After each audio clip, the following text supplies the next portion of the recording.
जन्माष्टमी की बहुत बहुत शुभकामनाएं। साथियों, हर युग का एक नायक होता है। सतयुग का नायक मनुष्य स्वयं था।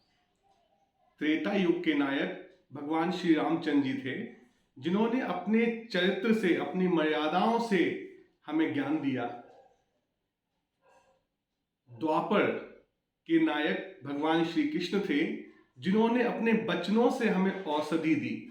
जब हमारा संक्रमण बुद्धि का, ज्ञान का बहुत बढ़ गया, तब श्री भगवान कृष्ण ने गीता के उपदेश के माध्यम से, अपने जीवन के माध्यम से, अपने वचनों को जो उन्होंने अलग अलग संदर्भ में कहे, हमें औषधि दी। उन्होंने बताया गीता में कि हमारी प्रकृति क्या है, हमारा लक्ष्य क्या है, चीजें कैसे होती हैं, किस किस तरीके के मनुष्य होते हैं, और यह सब चीजें उन्होंने वचनों से बताई। क्योंकि हमारा इतना संक्रमण बढ़ गया था कि हम त्रेता के नायक श्री भगवान रामचंद्र जी के जीवन से सीख नहीं पा रहे थे। आज हम कलयुग में हैं और हमारा संक्रमण इतना बढ़ गया है, इतना बढ़ गया है कि आज का जो नायक है, जो इस संक्रमण को ठीक करेगा, वो काल स्वयं है। काल मतलब समय। तो साथियों, अगर काल इस युग का नायक है, समय ही सबको सिखाएगा, तो फिर दिक्कत क्या है?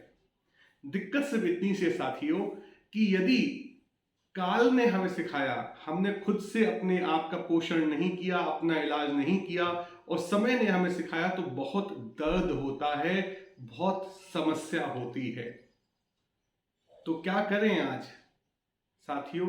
अगर हम आज कलयुग से सतयुग की यात्रा करना चाहते हैं, तो हमें इसी क्रम को फिर स्टार्ट करना पड़ेगा।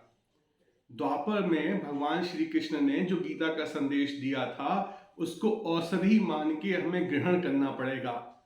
जब हम बाजार में डॉक्टर कोई हमें औषधि देता है, तो हमको यह नहीं पता होता है कि औषधि बनी कैसे, औषधि खाने से शरीर के अंदर क्या होगा, लेकिन हम श्रद्धा गुण के माध्यम से उस औषधि को लेते हैं और अपना संक्रमण ठीक करते हैं, अपना स्वास्थ्य प्राप्त करते हैं। आज गीता को, जो गीता जी के संदेश हैं, उनको औषधि की तरह श्रद्धा भाव से लेना पड़ेगा। तर्क किसी भी चीज के को सिद्ध भी कर सकता है, उसके अपोजिट चीज को भी सिद्ध कर सकता है। गीता जी में, ग्रंथ में जो लिखा हुआ है, यदि आप उसको तर्क बुद्धि से समझेंगे, तो आप उसके अपोजिट को भी सत्यापित कर सकते हैं और उसको भी सत्यापित कर सकते हैं। लेकिन आज भगवान श्री कृष्ण द्वारा रचित गीता जी को हमें तर्कों से ऊपर उठकर भक्ति और श्रद्धा के गुण के साथ ग्रहण करना पड़ेगा।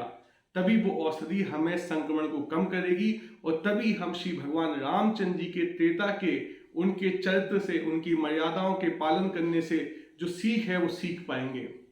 आज कलयुग में आप सीधे रामचंद्र जी के चरित्र को समझकर उसको सीख नहीं पाएंगे। आपको बीच में श्री कृष्ण भगवान की, गीता जी की औषधि लेनी ही पड़ेगी। तभी औषधि लेने के बाद, श्री रामचंद्र जी के चरित्र से सीख, ज्ञान लेने के बाद ही हम सतयुग में मनुष्य बन के नायक बन पाएंगे। आज के युग का नायक मनुष्य खुद को समझता है। मनुष्य को लगता है कि उसको ही सब कुछ करना है, उसको सब कुछ ठीक करना है, उसको प्रगति पानी है, उसको प्रकृति पर शासन करना है। और जो जो मनुष्य अपने आप को नायक समझकर, अपने मन की धारणाओं को सही समझकर, अपेक्षाओं और कारणों की अपनी खुद की कहानी को सत्य मानकर कलयुग में जिएंगे, उनको काल का दंश, काल का सर्प हम पक्का काटेगा। आज हमें कहानियां बनाने की जगह भक्ति से गीता जी के संदेश को समझना चाहिए, उसको अपने जीवन में उतारना चाहिए। फिर बल आने के बाद रामचंद्र जी के चरित्र से सीखें, उनके जीवन से सीखें। तभी हम दोबारा नायक बन के प्रकृति को नए तरीके से, रचनात्मक तरीके से, अपने अनुरूप उसकी सेवा करके खुश रह सकते हैं।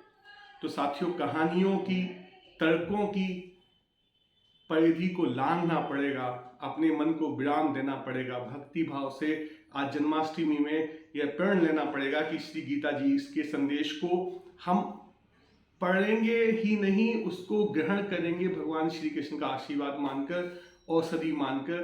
तभी आज के दिन की सार्थकता है। आपको फिर जन्माष्टमी की बहुत बहुत बधाइयां। तेरा तुझको अर्पण।